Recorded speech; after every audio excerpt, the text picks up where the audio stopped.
আজকে আমরা ডায়ের সাথে বিভিন্ন প্রিপোজিশনের ব্যবহার সম্পর্কে শিখব, অর্থাৎ ডায়ের সাথে কোন কোন প্রিপোজিশন বসাবো এবং সেই প্রিপোজিশনগুলো কোন কোন অর্থে আমরা বসাবো সেই সম্পর্কে আমরা আজকে কিন্তু বিস্তারিত জানব।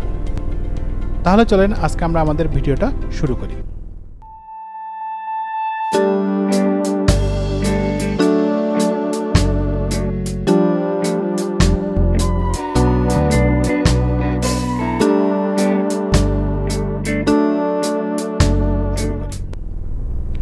প্রথমত আমরা যদি দেখি ডায়ের সাথে ফ্রম কখন কখন বসাবো।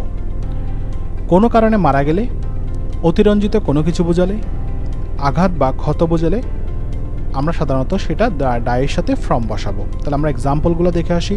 The man died from over eating, he died from overwork, the man died from his injuries. তাহলে এখানে আমরা যদি দেখি তাহলে সাধারণত এখানে হচ্ছে কোনো কারণে মারা গেলে, অতিরঞ্জিত বোঝালে বা অতিরিক্ত কিছু করা বোঝালে এবং হচ্ছে আঘাত বা ক্ষত দ্বারা যদি মারা যায় সেখানে আমরা ডাই ফ্রম বসাবো। এরপর আমরা যদি দেখি ডাই অফ কখন কখন বসাবো। তাহলে দেখেন রোগে মারা গেলে, ক্ষুধায় মারা গেলে, তৃষ্ণায় মারা গেলে আমরা সাধারণত ডায়ের সাথে অফ বসাবো। তাহলে আমরা এক্সাম্পল যদি দেখি তাহলে দেখেন the orphan boy died of cholera, the old man died of hunger, I can't watch them die of thirst. তাহলে এখানে যদি দেখি তাহলে প্রথমটা হচ্ছে কলেরাতে মারা যাওয়া, তারপরটা হচ্ছে ক্ষুধায় মারা যাওয়া, আর পরেরটা হচ্ছে তৃষ্ণায় মারা যাওয়া। এখন দেখেন লংম্যান তার ডিকশনারিতে কিন্তু ডাই অফ এবং ডাই ফ্রম দুটোকে কিন্তু ডিজিজ এবং হচ্ছে ইনজুরি অর্থাৎ রোগে মারা গেলে এবং হচ্ছে আঘাতে মারা গেলে দুটোর ক্ষেত্রে কিন্তু অর্থাৎ অফ এবং ফ্রম যে কোনো একটা বসানো যায় বলল। তিনি একটা নোট লিখেছেন নিচে, সেটা হচ্ছে die of is more common than die from. ঠিক আছে, তিনি কিন্তু ডাই ফ্রমের জায়গায় কিন্তু ডাই অফ বসিয়েছেন কিসের জন্য? রোগে মারা গেলে এবং হচ্ছে আঘাতে মারা গেলে। এখন আমরা দেখবো হচ্ছে ডায়ের সাথে বাই কখন কখন বসাই। ডায়ের সাথে বাই আমরা বসাই হচ্ছে দুর্ঘটনায় মারা গেলে, তারপর হচ্ছে ইচ্ছাকৃতভাবে মারা গেলে বা আত্মহত্যা করলে আমরা সেখানে ডাই বাই বসাবো। তাহলে আমরা এক্সাম্পল দেখে আসি। He died by accident, he died by suicide. তাহলে সুইসাইড এবং অ্যাক্সিডেন্টে যদি মারা যায় বা আত্মহত্যা বা যদি দুর্ঘটনায় মারা যায় সেখানে আমরা ডাই বাই বসাবো। আরেকটা আছে সেটা হচ্ছে হি ডাইড বাই পয়জন। তারপর এখানেও কিন্তু লংম্যান কিন্তু তার ডিকশনারিতে কিন্তু অ্যাক্সিডেন্টের জন্য কিন্তু কি বসিয়েছেন? Die in বসিয়েছেন। তাহলে তিনি বলেছেন কি হি died in a car crash. তিনি কিন্তু ডাই বাই কিন্তু এখানে বসানোর জন্য নিষেধ করেছেন।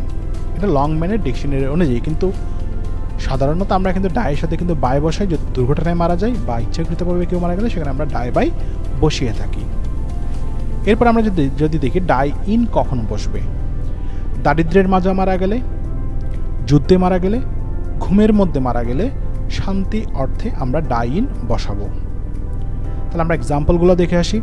হি died in obscurity and poverty, he died in war, his uncle died in sleep, he died in peace. ঠিক আছে, তাহলে আমরা দারিদ্রতার মাঝে মারা গেলে, যুদ্ধে মারা গেলে, ঘুমের মধ্যে মারা গেলে, শান্তি অর্থে আমরা ডাইয়ের সাথে ইন বসাবো। এরপর আমরা যদি দেখি ডাই ফর কখন কখন বসবে। তাহলে ত্যাগ বা ভালো কাজের জন্য যদি মারা যায় তাহলে সেখানে আমরা কি বসাবো? ডাই ফর বসাবো। তাহলে এক্সাম্পল যদি দেখি তাহলে হচ্ছে কি he died for his country. তাহলে ভালো কোনো কিছুর জন্য যদি আত্মত্যাগ করা হয় সেখানে আমরা ডাই ফর বসাবো। এরপর হচ্ছে ডাই অ্যাওয়ে, মিলিয়ে যাওয়া অর্থে আমরা ডাই অ্যাওয়ে বসাই। তাহলে এক্সাম্পল যদি দেখি তাহলে হচ্ছে the sound of his footstep gradually died away. অর্থাৎ আস্তে আস্তে কোনো কিছু যদি মিলিয়ে যায় তাহলে সেক্ষেত্রে আমরা ডাইয়ের সাথে অ্যাওয়ে বসাবো। এরপর হচ্ছে ডাই ডাউন, শক্তি হারানো, আর একটা হচ্ছে অপ্রচলিত অর্থে। এক্সাম্পল যদি দেখি তাহলে হচ্ছে the tradition has died down, অর্থাৎ অপ্রচলিত হয়ে গেছে ঐতিহ্যতা। তারপর হচ্ছে the winds of died down, অর্থাৎ বাতাস কি করেছিল? শক্তি হারিয়েছিল। তাহলে শক্তি হারানো এবং অপ্রচলিত অর্থে আমরা ডায়ের সাথে ডাউন বসাবো। এরপরে যদি দেখি তাহলে হচ্ছে ডাই থ্রো, তাহলে অবহেলায় মারা গেলে সাধারণত ডায়ের সাথে থ্রো বসে। তাহলে আমরা এক্সাম্পল দেখি। He died through negligence. এরপর হচ্ছে ডাই আউট, বিলুপ্ত হওয়া বা অদৃশ্য বোঝালে। তাহলে সেখানে আমরা কি বসাবো? বিলুপ্ত হওয়া বা অদৃশ্য বোঝালে সেখানে আমরা ডাই আউট বসাবো। তাহলে এক্সাম্পল হচ্ছে morality is dying out gradually. তার মানে এখানেও কিন্তু আস্তে আস্তে কি আপনার বিলুপ্ত হওয়া বোঝাচ্ছে। Dinosaurs died out millions of years ago, তাহলে এখানেও বিলুপ্ত হওয়া বোঝাচ্ছে। এরপর হচ্ছে ডাই অফ, তাহলে আকস্মিক বা তীব্রভাবে যদি মারা যায়, এখানে কিন্তু আপনার হঠাৎ করে মারা যাবে, এখানে কিন্তু আস্তে আস্তে আপনার কিন্তু জিনিসটা কিন্তু কমে যাবে না। আপনার এখানে যেটা বোঝাচ্ছে সেটা হচ্ছে হঠাৎ করে যদি আপনার যদি কী হয়ে যায়, কমে যায়, তাহলে সেটা হচ্ছে ডাই অফ। যেমন ধরেন tigers were dying off in that country, তাহলে হঠাৎ করে বা আকস্মিকভাবে কিন্তু টাইগারের সংখ্যা কিন্তু কী হয়ে যাচ্ছে, টাইগাররা কিন্তু খুব আকস্মিকভাবে কিন্তু মারা যাচ্ছে, মানে হচ্ছে সংখ্যাটা খুব হঠাৎ করে কিন্তু আপনার কমে যাচ্ছে। তাহলে সেক্ষেত্রে আমরা কি বসাবো, ডাই অফ বসাবো। এরপর আছে ডাই অন, তাহলে স্পট দ্যাট, ড্যাথের ক্ষেত্রে আমরা কি বসাবো, ডাই অন বসাবো। কোনো দিনের নাম থাকলে সেখানে আমরা ডাই অন বসাবো।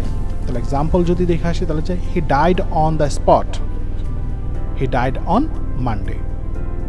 তাহলে আমরা কিন্তু মোটামুটি আজকে কিন্তু ডাইয়ের সাথে যে সকল প্রিপোজিশনগুলো বসে সবগুলো কিন্তু আমরা মোটামুটি জানলাম। সামনে ভবিষ্যতে অর্থাৎ সামনে আমরা অন্য কোনো একটা বিষয় নিয়ে আমরা কিন্তু ভিডিও করব। তাহলে মোটামুটি সেই পর্যন্ত ভালো থাকবেন, সুস্থ থাকবেন, আর সবচেয়ে বেশি যেটা জরুরি সেটা হচ্ছে ঘরে থাকবেন। ধন্যবাদ সবাইকে।